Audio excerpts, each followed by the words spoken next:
Time travel with words. Mastering alternatives to when as a relative adverb.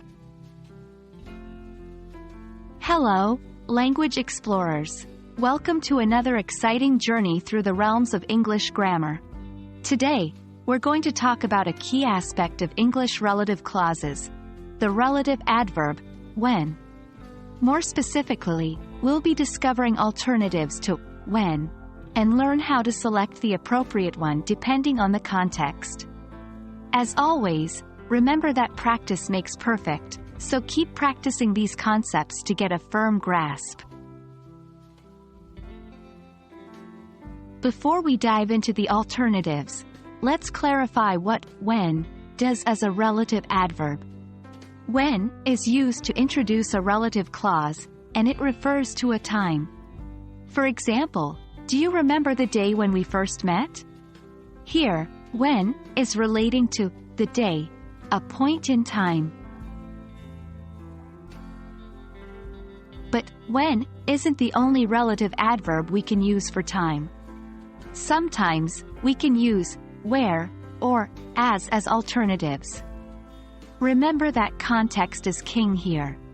The choice will often depend on what you're trying to convey. Let's take a look at some examples. 1. Where. While typically used to denote place, where can be used to talk about times in some cases. It's often used when time feels like a place or an event. For example, the summer where we spent all our days at the beach was unforgettable. 2. As. This can be used to relate two events happening simultaneously. For instance, she sang as the sun set. The key to selecting the correct relative adverb is understanding the context. When you're referring to a specific point in time, when is your go-to adverb. If you're referring to a time that feels more like an event or place, where could be a better fit. And if you're drawing a simultaneous event, as may be your best option.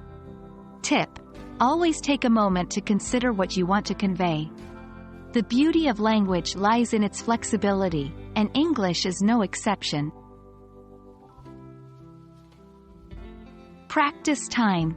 Try to frame sentences using when, where, and as in different contexts. Notice how the meaning changes with each alternative.